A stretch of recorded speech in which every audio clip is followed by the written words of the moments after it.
Live from their living rooms, it's The Director's Chair with Stanton Welch.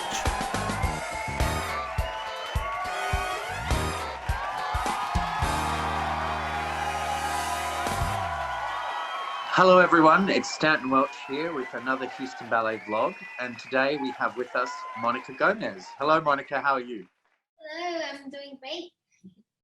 What have you been up to during this quarantine? Well, I'm trying to stay in shape, keep busy, doing all the stuff that I wasn't be able to do while I was dancing. Taking advantage of this time and doing stuff around the house, making other kind of projects. Do you cook? Yeah, well, my boyfriend have me really spoiled, and he's the cooker. So I think I'm forgetting how to cook right now. But I know how to do beans and rice, the basic stuff, but nothing. I'm the same way. So just for our audience to get to know you a bit better, Monica, can you just tell them where you're from and what was it or how that made you want to be a dancer? Do you remember as a little kid how you ended up in ballet class? Well, I'm from Cuba. I grew up in Havana. So I went to the National Ballet of Cuba in the national school. So I think I always liked to dance when I was a kid. Every time a person came to the house, a friend, my parents' friend, I always was like, look what I can do. And I was like doing splits on the floor and dancing around. So I guess I always liked it somehow. And the government were doing an auditions around the country, and I heard about it, and I got into this audition by myself. My parents didn't know anything. I just got it, and I was like, doing all the positions. How old were you? I was really a little bit more than 5 years old. Wow. Like maybe 6 or 7, around that. So I was really excited for that, and I got it. I got in that project, and I think that's how it started. Yeah. Do you remember a performance that you may have seen as a kid, or was there a dancer that you really looked up to and inspired you a lot? Well, I used to, in Cuba, the ballet is very, very important. Yeah. For everybody. So we have a TV show called History of Dance, and they always do dancers all around the world dancing in that show, and I thought that was, oh my God, that's amazing. And also watching the National Ballet of Cuba, that really inspired me at that moment. Yeah. So how long were you in the school for? How long of a course is that? From 7 till when? Well, that was just like having fun at that age, but I really had it more professionally when I was 10 years old. I was usually supposed to start at 9 years old, but I started a little later for real, to be a professional, because that's what I really wanted to do. I realized that was what I wanted to do. So yeah, that was from 5 years in my first school, and then superior level 3 more years, and then the National Ballet. Wow. Yeah. And is there like we have our HB2 program here. Is there something like that in Cuba where they have a performing level for the school? Well, we do not have an HB2 like in Houston. We go straight to the company. And we start like let's say apprentice, and we work our way up. So tell for a young dancer, is there any advice you would give to them from transferring from school into company? Because it's quite different. I don't know what it's like in Cuba, but I'm assuming you go into the corps de ballet and suddenly you're you're dancing with a whole group of people and there's lots of hierarchy. Yeah, the first advice I think young dancers want to be on the top really quick. Yeah. They're not. They gotta be patient, and they gotta learn. And learning is a process, and you can be the star because you still rolling. You gotta walk and then and I think that's the main thing. You gotta be calm and learn everything, get everything from everybody. And watching people. Watching people. Yeah. So how long were you in National Ballet of Cuba for? I was for 4 years. Right. Yeah. And then from there you came to America? Came to America, yeah. And where was the first place you danced in America? The first place I was living in Miami for a little while, getting my papers in my hands, and I was just doing freelance dancing, trying to stay in shape, dancing over there, and then I moved to Pennsylvania, another academy, and I was working there, teaching and staying in shape too, and auditioning around until I finally got my papers and I auditioned in Houston Ballet, and right. Yeah. There's quite a big Cuban population in Florida. Yes, there's a big population. And a lot of schools, ballet schools, I think. Yeah, many academies there. Yeah, but the only thing is that they only have one main company. There's not many main companies, so it's hard to find a job easily. Yeah. You have to move around and keep your options open. And in Cuba, is there more than one ballet company, or is there just the one? There is 2 actually in the whole country. Yeah, wow. But one is the National Ballet of Cuba. It's the most. How big is it? It is pretty big. I think it's bigger than our company regarding to dancers. Yeah, about 100 probably. Yeah, especially because they get the dancers from the school, and we have a huge school. So every year we get dancers, and it's, as you know, it's difficult for them to get to other companies outside the country. So, well, it seems in Cuba that dance is really kind of as esteemed or regarded like sport is here. So everyone wants to be a dancer, and it seems like a really cool, hard thing, right? Like, is that true? Well, this a deeper. It's more deep than that.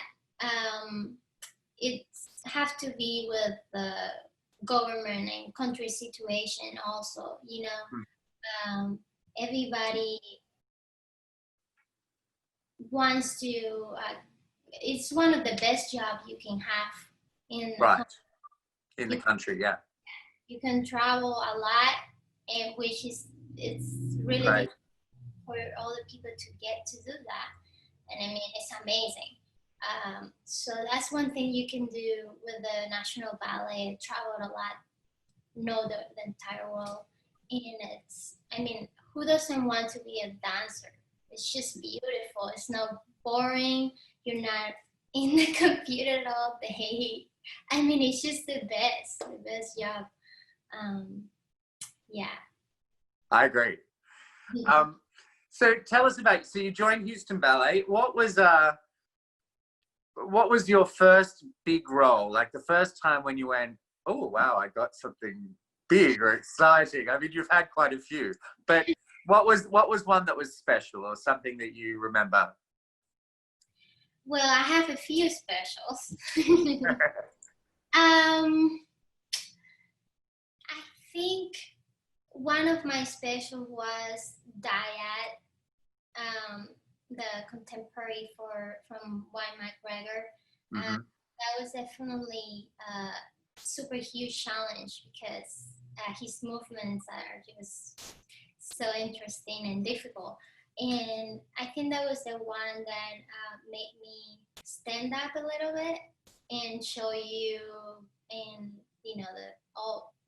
everybody that I could do more.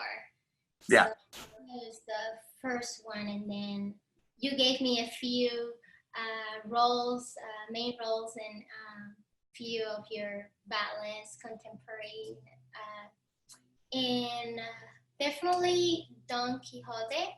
Uh-huh. I was so excited to do it. That was like in my list, so checked. Yeah, that was a great experience and really, really hard for me. Yeah, it was. Had you ever done Don Q before? I did Don Q in school, but just a Padlet.